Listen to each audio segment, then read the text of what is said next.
これまで様々な課題があって量産化を開始していなかった中国の最新鋭戦闘機戦20、J20 がついに量産体制に入ったという報道が出てきました。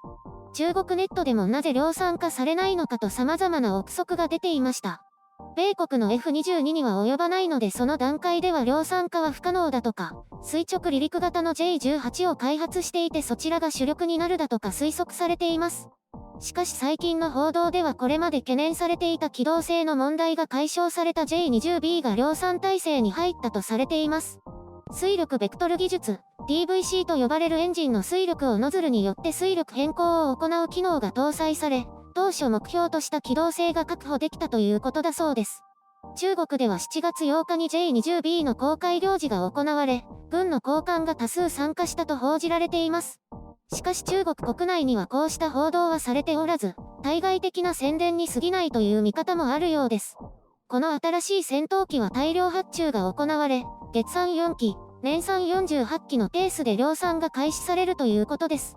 ただ、中国の国産エンジン WS15 の開発は遅れが生じていて、引き続きロシア製のエンジン、サトゥーン AL31 が搭載されると報じられました。中国が WS15 の開発を待たないまま量産に踏み切る理由としては、すでに F22 と対等に戦えると判断したか、エンジン開発の遅れが深刻だとも推測されています。しかし中国側は WS15 エンジンの開発は非常に順調に進んでいて、1年後または2年後には準備ができているかもしれないと消息筋は伝えています。最終的には J20B に国産エンジンを搭載することを目標としているようです。中国では昨年末までに約50機の J20 が配備されたと見られています。こうしたタイミングでの量産化計画発表についてはインドや台湾問題を意識したとも、日本や韓国などで F35 配備が進む中で対抗意識が関係していると推測されています。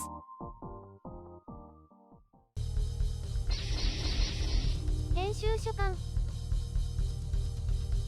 中国軍事メディアがあれだけ注目しているにもかかわらず、中国国内では1週間近く経っても何も報じられないというところに様々な怪しさを感じます。中国はこれまでも対外的に虚勢を張るために、未完成品が完成したと報じることがしばしばあったからです。そういう意味では軍事パレードで張り子の虎を展示する北朝鮮と中国人民解放軍は全く同じということですね。J20 の後ろに B がつくほどの大きな変化ですから、普通なら軍事メディアが放っておくわけもないですよ。大騒ぎをするはずです。これで名実ともに世界最強の戦闘機になったとか、F22 を大きく超えたとかね。それがないというのが本当に怪しい。年間約50機というのも、2018年に発表された2019年の戦力化数と変わらないということは、量産とも言えないのではないかと思います。私は周辺諸国で次々 F35 が配備される中で、J20 が一段階進化し、人民解放軍空軍は恐れていないというのを示したいだけじゃないかと思います。インドがロシアから購入している MiG-29 とスホーイ 30MKI への優位性がさらに高まったことも示したいのではないかと思います。これはスペック的には明らかな差があるとされているのでおそらくは中国の主張する通りなのでしょう。インドはこれに対抗して MiG-35 と未だ開発中のスホーイ 57の導入を検討していますが、これが導入されても中国は十分対抗しうると言いたいのでしょうかね。スホーイ 57はまだエンジンやステルス性能に問題があるようですが、完成すれば中国にとっては大変な脅威になるとされています。完成したら急いでパクらないとね。J20 はたびたび F22 や F35 の対抗機として紹介されますが、空対空の戦闘を想定して F22 との能力比較が常々行われています。速度や航続距離が同等だからということもあると思われます。1機あたりの費用の差を示してコストパフォーマンスをアピールするためとも考えられますね。J20 は F22 の3分の1ほどの価格ということです。これを F35 と比べると差がないのだけれども。当初は国産エンジン WS10B を搭載という話でしたが、実際にはロシア製のサトゥーン AL31 が搭載されているようですね。この WS10B は実績がないからか、実際の能力が低いからか、中国が戦闘機を輸出しようとすると、ほぼ必ずロシア製にしてくれと注文が来るそうで。まあわかるような気がします。軍関係者はまた色々な視点で見ているのでしょうね。中国が可能な限り国産エンジンで売りつけようとする姿勢も不審を感じさせていたりするのかもしれませんね。実際自分たちも乗せていないというのにね。こうした軍事関連で性能を誇張しても実際には試験が行われるわけで、その時にボロが出ればどう言い訳するんでしょうね。商売とメンツのために性能を盛るのは無駄なような気がしますけど、中国としては米国とロシアがしのぎを削り、第3の選択肢としてヨーロッパ企業がある中で、そこに割り込みたいというのがあるのでしょう。そのためには2位じゃダメなんでしょうね。1位じゃなきゃ。日本もそうやって近隣諸国がしのぎを削っているという環境下にあるので、いろいろと考える必要がありますね。F3 なる次世代機の開発に意欲を燃やしているようですが、ぜひ兵器の国産化を進めてほしいものです。韓国は相手にならないとして、中国にこの分野で引けを取ってはならないですよ。その、兵器開発にはいろいろな意見がありますが、殺傷能力があるのですべきではないという考えはいかがなものかと思いますね。相手を容易にかつ優位な立場から破壊できるという実用性を持っているものを作ることで、様々な事態を抑止できるわけです。防衛のために武器は必要ないという考えに至るのはわかりますが、より多くを守るために何が必要かを考えてほしいものです。もしくはその奇妙な理論で中国や北朝鮮を説き伏せることができれば私も賛同しますけどね。理想のに先行するのはどうかと思います。隣国はどこもえげつないという現実はご覧の通りです。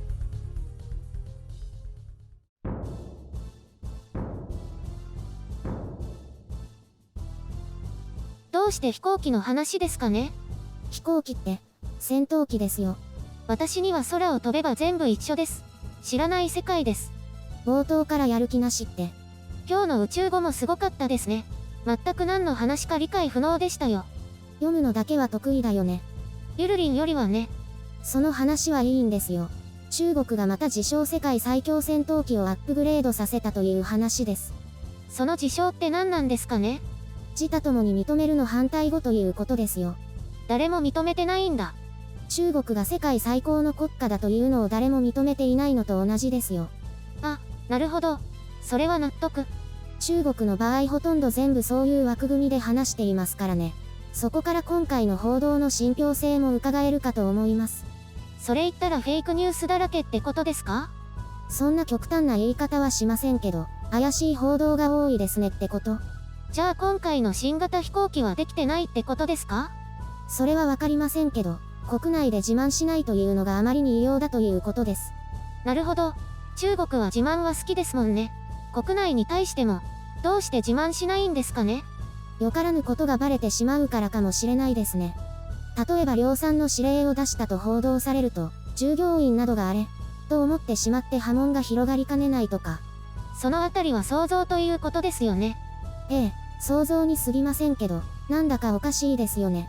あ、さっきのゆるりんの話はそういうことなんですね。やっとわかりました。国内では報道規制が敷かれているのかもしれないですね。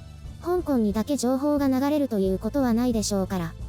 例えば今ウェイボーなんかで J20B 関連で投稿しても掲載されなかったり、検索結果が出てこなかったりするかもしれません。やってみました？いくつか古い投稿は出てきますが、今回の報道に関連したような内容はないですね。監視対象になってるんじゃないでしょうか。変な意味での軍事機密なんですね。軍事機密というか、中国は秘密主義国家だから。じゃあ今回の報道も真実は闇の中なんですね。そういうことです。中国はデリケートな部分が多いんです。恥ずかしがり屋さんなんですね。あ、そうとも言えるかも。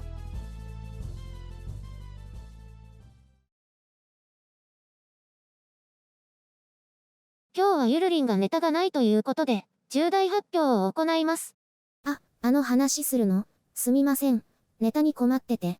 これは私の正体がバレないという前提でのお話なので、皆さんお取り扱いにお気をつけください。あ、でも私の父親にバレるんじゃ？そうだった。ゆるりんパパ元気ですか？これでよし。これでよしなんだ。全く意味がわからないけど。お父さん本当に見てるの？前にそう言ってたよ。白雪さんってあんなにヤバい子なのって。あ、そうだった。その話思い出した。まあいいや。ではどうぞ。実はですね、私あれなんです。右と左がわからないんです。わからなくはないよね。あ、そうそう。すぐにはわからないんです。なので車の運転中とかで急に、そこ右って言われても対応できないんですよ。それって小学生までなんじゃ。いや、きっとたくさんいると思いますね。みんな隠してるんです。私親にも話したことないですから。ただ、お箸を持つ方が右側っていうのは覚えているので、指をクイクイっと動かすとわかるんです。タイムラグがあるってことですね。だから急に右とか左とかって言われるのは困ります。覚えればいいだけじゃないの？それができないんだってば。だからサッカー選手とかは無理だなって思いました。それ以前にサッカーできないよね。ルールがわからないです。あ、そういえばカーナビ苦手だよね。そう。だからあまり知らない道は一人だと不安。大変だね。あれ？でもゆるりんも仰向けとうつ伏せがわからないって言ってたよね。わからないのは仰向けだけです。青は空だから上向きとか、うつ伏せじゃない方だから上向きとかやってました。一緒じゃないですか。一緒じゃないの。この1、2年で突然瞬時に判断できるようになりました。嘘くさいですね。じゃあ私もなるかな？さあ、どうだか。